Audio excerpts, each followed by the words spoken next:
അബൂദാബിയിലെ വാഹനാപകടത്തിൽ മരണപ്പെട്ടു പോയ 4 പിഞ്ചോമന മക്കൾ, ആ മക്കളെ കബറടക്കം ചെയ്യുന്ന ഒരു കാഴ്ച ഒരു മനുഷ്യനും കണ്ടു നിൽക്കാനാവില്ല. അത്രമേൽ വേദനയുണ്ടാക്കിയ ഒരു കാഴ്ചയായിരുന്നു അത്. ഒന്നും രണ്ടുമല്ല, ആ മാതാപിതാക്കൾ ഓമനിച്ച് താലോലിച്ച് പോറ്റി വളർത്തിയ 4 മക്കളാണ് ഒരുമിച്ച് ഖബറിലേക്ക് പോയത്. ആ മയ്യത്ത് ചടങ്ങിനെത്തിയവരുടെ കണ്ണുകൾ നിറഞ്ഞൊഴുകി.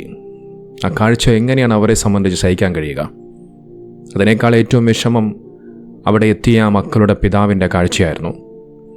വീൽചെയറിലെത്തിയ നിസ്സഹായനായ സങ്കടപ്പെട്ടിരിക്കുന്ന ആ പാവം മനുഷ്യൻ്റെ ആ ഒരു മുഖം കണ്ടാൽ പോലും നമ്മുടെ കണ്ണ് നിറഞ്ഞു പോകും. ആ പാവം പിതാവിൻ്റെ മനസ്സിൻ്റെ ആ ഒരു വേദനയുടെ ആഴം എത്രത്തോളം ഉണ്ട് എന്നൊരു പക്ഷേ ആ മനുഷ്യന് മാത്രമേ അറിയുകയുള്ളൂ. അത്തരത്തിൽ മനസ്സാക്ഷിയുള്ള എല്ലാ മനുഷ്യരും ആ ഒരു കാഴ്ച കണ്ട് പൊട്ടിക്കരയുകയും, അതിൽ ജാതിയോ മതമോ ഒന്നും തന്നെയില്ല, മനസ്സാക്ഷിയുള്ള എല്ലാ മനുഷ്യരും സങ്കടത്തോടുകൂടി പ്രയാസത്തോടുകൂടി അത്തരമൊരു കാഴ്ച കണ്ടുകൊണ്ട് പൊട്ടിക്കരയുമ്പോൾ, ആ മക്കൾക്ക് വേണ്ടി പ്രാർത്ഥിക്കുമ്പോൾ, മനസ്സിൽ മനുഷ്യത്വമില്ലാത്ത, അവനെ മനുഷ്യനാണെന്നൊരിക്കലും പറയാൻ കഴിയില്ല, അവൻ മനുഷ്യനല്ല.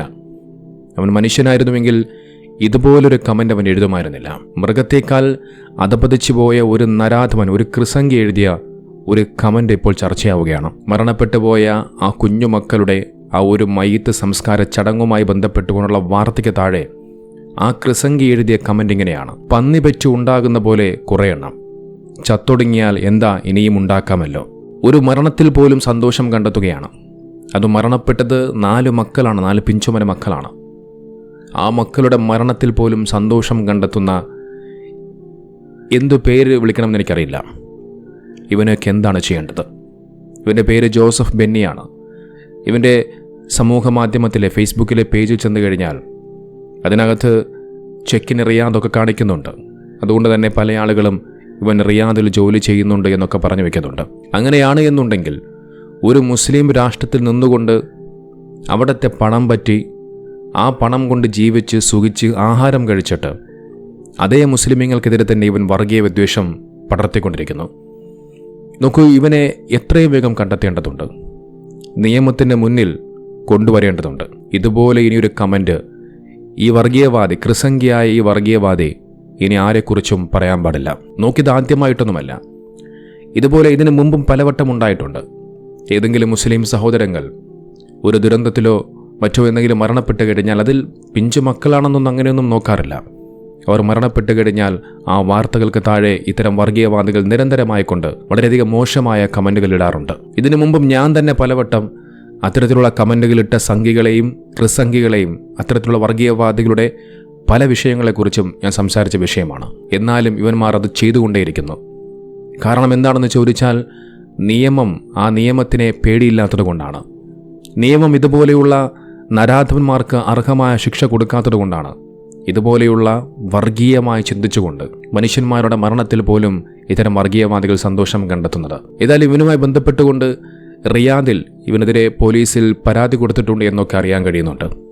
എത്രയും വേഗം കണ്ടെത്തണം, ഇവനെ നിയമത്തിന് മുന്നിൽ കൊണ്ടുവരേണ്ടതുണ്ട്. നിങ്ങളൊന്ന് ആലോചിച്ച് നോക്കൂ, കഴിഞ്ഞ ദിവസമാണ് തൻ്റെ പൊന്നോമന മക്കൾ 4 മക്കളുടെ ആ ഒരു മയ്യത്ത് അടക്കം ചെയ്യുന്ന സമയത്ത് പിതാവ് അവിടെ എത്തിയത്. അദ്ദേഹം അവിടെ വരുന്ന ആ ഒരു സമയത്തുള്ള അദ്ദേഹത്തിൻ്റെ ആ ഒരു മുഖത്തുള്ള ആ ഒരു സങ്കടം, അത് കണ്ട് കരയാത്തവർ ആരും തന്നെയില്ല. ആ മനുഷ്യനുണ്ടായ ആ ഒരു അവസ്ഥ ആർക്കും വരാതിരിക്കട്ടെ. അത് പറഞ്ഞറിയിക്കാൻ സാധിക്കില്ല അദ്ദേഹത്തിൻ്റെ വേദന എത്രത്തോളം ഉണ്ട് എന്നുള്ളത്. ആ വേദന ഈ നരാധമൻ അറിഞ്ഞിരുന്നുവെങ്കിൽ, ഈ കമൻ്റിട്ട ഈ കൃസംഗി ജോസഫ് ബെന്നി എന്ന് പറയുന്ന ഈ കൃസംഗി അറിഞ്ഞിരുന്നുവെങ്കിൽ അവനൊരിക്കലും ഇതുപോലെ ചെയ്യില്ല. നോക്കൂ, ഈ കമൻ്റിട്ട ഈ കൃസംഗി വർഗീയവാദിയുടെ ഏതെങ്കിലും കുടുംബത്തിലുള്ള ഭാര്യയ്ക്കോ മക്കൾക്കോ മറ്റാർക്കെങ്കിലുമാണ് ഇതുപോലെ ഇങ്ങനൊരവസ്ഥ ഉണ്ടാകുന്നതെങ്കിലേ അതിൻ്റെ വേദനയുടെ ആഴം എത്രത്തോളം ഉണ്ട് എന്ന് ഈ വർഗീയവാദി മനസ്സിലാക്കൂ. ഈ ജോസഫ് ബെന്നി എന്ന് പറയുന്ന ഈ കൃസംഗിയുടെ മക്കളാണ് ഇതുപോലെ എന്തെങ്കിലുമൊക്കെ ഒരു അപകടത്തിൽ മരണപ്പെട്ടു പോയിരിക്കട്ടെ, ആരെങ്കിലും ഇതുപോലെ വന്നു കമൻ്റ് ഇട്ട് കഴിഞ്ഞാൽ എന്തായിരിക്കും ഇവൻ്റെ മാനസികാവസ്ഥ? നോക്കും, മനസ്സിൽ മനുഷ്യത്വമുള്ള, അതിൽ ജാതി മതഭേദമന്യേ എല്ലാ മനുഷ്യ സമൂഹവുമുണ്ട്.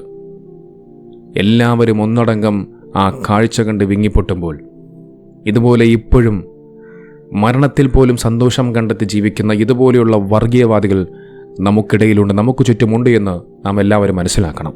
മുസ്ലിം രാഷ്ട്രങ്ങളിൽ ചെന്ന് അവിടെ ജോലി ചെയ്ത് അവിടെ പണം സമ്പാദിച്ച് അവിടെ നിന്നും മക്കൾക്കെല്ലാം കഴിക്കാൻ ഭക്ഷണവും പോറ്റാനുള്ള സകല സമ്പാദ്യങ്ങളും ഉണ്ടാക്കിയിട്ട് അതേ മുസ്ലിമുകൾക്കെതിരെ തന്നെ ഇത്തരം വർഗീയവാദികൾ വിദ്വേഷം പടർത്തിക്കൊണ്ടിരിക്കുകയാണ്. ഈ ക്രിസംഖ്യയ്ക്ക് മറുപടി എന്നോണം 2-3 സഹോദരങ്ങൾ പ്രതികരിക്കുകയുണ്ടായി. ആ വീഡിയോ ഞാനൊന്ന് കാണിക്കാം. ഇവന്റെ പേര് ജോസഫ് ബെന്നി. കഴിഞ്ഞ ദിവസം വാഹനാപകടത്തിൽ അബുദാബിയിൽ 4 കൊച്ചു കുട്ടികൾ മരണപ്പെട്ടു. അതിന് പിന്നാലെ വളരെ സങ്കടത്തോടു കൂടിയാണ് ലോകം മുഴുവൻ അവനെ കേട്ടത്. അല്ലെ, നമ്മുടെ ഒന്നും ആരും അല്ലായിട്ട് പോയി നമ്മളൊക്കെ സങ്കടപ്പെട്ടവർ. ആ കുടുംബം ഉപ്പ എങ്ങനെ സഹിച്ചു എന്ന് എനിക്കറിയില്ല, എങ്ങനെ ഓർക്കം ചെയ്തെന്ന് എനിക്കറിയില്ല. അടുത്ത ശിവ കൊടുക്കട്ടെ. ഇവനെ പോലുള്ള പക്കാ ക്രിമിനൽസ് അല്ലെങ്കിൽ ക്യാൻസറിനേക്കാൾ ഉള്ളിൽ വിശക്കൊണ്ട് നടക്കുന്നവനേക്ക് ഒന്ന് മാറ്റി നിർത്തുക. മുന്നിൽ നിന്ന് ചിരിച്ചിട്ട് പുറകിൽ നമുക്ക് കുഴിവെട്ടാനുള്ള പ്ലാനിങ്ങിലായിരിക്കും. ജോസഫ് ബെന്നി എന്ന പേരുള്ള ഒരു മനുഷ്യത്വമില്ലാത്ത മനുഷ്യൻ ഫേസ്ബുക്ക് പേജിൽ പോസ്റ്റ് ചെയ്തിരിക്കുന്ന ഒരു കമന്റ്, പന്നി പെറ്റ് പെരുകുന്നത് പോലെ കുറെ എണ്ണം, അവയൊക്കെ ചത്തുപോയാൽ എന്താ ഇനി ഉണ്ടാക്കിക്കൂടെ? ഏതൊരു തത്വശാസ്ത്രമാണ് ഇവനെ ഈ നിലയിലുള്ള വെറുപ്പിന്റെ വാക്കുകൾ പഠിപ്പിച്ചത് എന്നറിയില്ല. നമ്മൾ പഠിച്ച ഒരു മതത്തിലും ഇങ്ങനെ ഒരു വെറുപ്പ് ഉൽപ്പാദിപ്പിക്കുന്ന ഒരു തത്വവും കാണുന്നില്ല. ഭൂമിയിൽ സന്മനസ്സുള്ളവർക്ക് സമാധാനം എന്നതാണ് ക്രിസ്തു മതത്തിന്റെ മുദ്രാവാക്യം. സ്നേഹമാണ് യേശു പഠിപ്പിക്കുന്നതെന്ന് അവരുടെ മുഴുവൻ ഗ്രന്ഥത്തിലും കാണാൻ കഴിയും. സ്നേഹത്തിലേക്കാണ് ക്ഷണിക്കുന്നത്. അപ്പോൾ ഇയാൾ ഒരു ക്രിസ്ത്യാനിയാവാൻ സാധ്യതയില്ല. ഇനി ആണെങ്കിൽ തന്നെ ആ മതമനുശാസിച്ച രീതിയിൽ, ആ മതമനുശാസിക്കുന്ന നിലയിൽ ജീവിക്കുന്ന, അതിനെ ഫോളോ ചെയ്യുന്ന ഒരു ക്രിസ്ത്യാനി കുടുംബത്തിൽ ജനിച്ചവനാവാൻ ഇടയില്ല. പേരുകൊണ്ട് മറ്റേതെങ്കിലും മതക്കാരനാണെന്ന് തോന്നുന്നില്ല. എന്തായാലും ശരി, വളരെ മോശപ്പെട്ട ഒരു മനുഷ്യന്റെ നാവിൽ നിന്ന് വരാൻ പാടില്ലാത്ത, ഒരു മനുഷ്യന്റെ മനസ്സിൽ ചിന്തിക്കാൻ പോലും കഴിയാത്ത വാക്കുകളാണ് അയാൾ എഴുതി വെച്ചത്. അതുകൊണ്ട് വെറുപ്പ് മാത്രം ഉൽപ്പാദിപ്പിക്കുന്ന ഈ മനുഷ്യന്മാരെ നമ്മൾ പ്രത്യേകിച്ചത് കണ്ടറിയേണ്ടത്. അവർ നമ്മുടെ അറബി നാട്ടിൽ അറബികളുടെ കീഴിൽ ജോലി ചെയ്ത് അവിടുത്തെ അന്നവും വെള്ളവും ഉപയോഗിച്ച് അവിടെ നിന്ന് പണമുണ്ടാക്കി സ്വന്തം കുടുംബത്തെ നോക്കുമ്പോൾ ആ ഇസ്ലാമിക രാഷ്ട്രങ്ങളിലെ അനുഭവങ്ങളാണ് ഞാൻ അനുഭവിച്ചുകൊണ്ടിരിക്കുന്നത് എന്നുള്ള ചിന്ത പോലും, ഒരു നന്ദിബോധം പോലും ഇല്ലാതെ ഈ വെറുപ്പിന്റെ മനസ്സ് വെച്ച് പുലർത്തിക്കൊണ്ട് അപകടത്തിൽ മരിച്ചുപോയ 4 പിഞ്ചു മക്കളെ അവര് ചത്തുപോയാൽ എന്താ, പന്നി പ്രസവിക്കും പോലെ പെറ്റുകൂട്ടും പോലെ പെറ്റുകൂട്ടിയാലല്ലേ ഇനി ഉണ്ടാക്കിക്കൂടെ എന്നുള്ള വാക്കുകളൊക്കെ ആ കമന്റ് വായിക്കാനെങ്ങാനും മാതാപിതാക്കളെ മക്കളെ മാതാപിതാക്കൾ വായിക്കാൻ ഇടവന്നാൽ അവരുടെയൊക്കെ മനസ്സിലുണ്ടാകുന്ന കഥനഭാരം, വ്യഥ, മനോവേദന എത്രയായിരിക്കുമെന്ന് നമുക്ക് ഊഹിച്ചാലറിയാം. അതുകൊണ്ട് സൗദി അറേബ്യയിലെങ്ങാനും അല്ലെങ്കിൽ ഏതെങ്കിലും ഇസ്ലാമിക് രാജ്യത്താണ് ഇവൻ ജോലി ചെയ്യുന്നത് എന്നുണ്ടെങ്കിൽ ഇവന്റെ അഡ്രസ് കണ്ടെത്തി പിടിച്ച് അവന് തക്കതായ ശിക്ഷ വാങ്ങിക്കൊടുക്കാൻ ആ പ്രവാസ ലോകത്ത് അവരെ അറിയുന്ന ആരെങ്കിലും ഉണ്ടെങ്കിൽ ഒരു ഉപകാരം ചെയ്തു കഴിഞ്ഞാൽ, അതിന് വേണ്ടത് കൊടുത്തു കഴിഞ്ഞാൽ, നിയമപരമായി അവന് അർഹിക്കുന്നത് വാങ്ങിക്കൊടുത്തു കഴിഞ്ഞാൽ അത് ഈ കുടുംബത്തോട് ചെയ്യുന്ന ഒരു വലിയ ബാധ്യതയും ഒരു കടപ്പാടും ആയിരിക്കും, അല്ലെങ്കിൽ ഒരു ഉപകാരമായിരിക്കും എന്ന് പറയാൻ ആഗ്രഹിക്കുകയാണ്. അബുദാബിയിൽ മിനിയാന്ന് 4 പിഞ്ചു കുട്ടികൾ മരണത്തിനിടയായ സംഭവത്തിൽ അതിന്റെ അടിയിൽ വന്ന ഒരു കമന്റാണ് ഞാൻ ഇതിൽ പോസ്റ്റ് ചെയ്യുന്നത്. ഇതുപോലെയുള്ള മനുഷ്യമൃഗങ്ങൾ നമ്മുടെ സമൂഹത്തിന് തന്നെ അപമാനമാണ്. അതുകൊണ്ട് ഇത് അധികാരികളിൽ എത്തിക്കുന്നവരെ എല്ലാവരും ഷെയർ ചെയ്യണം. മനുഷ്യ പിശാചിനെ പറയാൻ പറ്റും. ഇവനും ജോലി ചെയ്യുന്നത് ഒരു ഗൾഫിലാണ്. അവനെ അറിയാത്തവരുണ്ടാകില്ല. ഈ വീഡിയോ മറ്റുള്ളവരിലേക്ക് എത്തുമ്പോൾ ചെറുത്ത പോലീസും അധികാരികളും ഇതിന് തക്കതായ ശിക്ഷ നൽകുമെന്ന് കരുതുന്നു. ഇതുപോലെയുള്ള ജന്മങ്ങൾ ഉടലെടുത്തത് ഈ സമൂഹത്തിന് തന്നെ ദോഷമാണ്. ഇതിലും അവർ എന്ത് ആനന്ദമാണ് കണ്ടെത്തുന്നത് മനസ്സിലാകുന്നില്ല. പിഞ്ചു കുഞ്ഞുങ്ങൾ 4 ആൾ മരണത്തിന് കീഴടക്കേണ്ടി വന്നു. ഇതിയായ ദുഃഖത്തിൽ പല വീട്ടുകാരും നാട്ടുകാരുടെയും കൂടുതൽ പങ്കുചേരുന്നതിന് പകരം അതിനിടയിൽ വന്ന ഒരു വൃത്തിയായിട്ട കമന്റാണ്. എല്ലാവരും അധികാരികളിൽ എത്തുന്നതുവരെ ഷെയർ ചെയ്യണമെന്ന് വിനീതമായി അപേക്ഷിക്കുകയാണ്, അഭ്യർത്ഥിക്കുകയാണ്.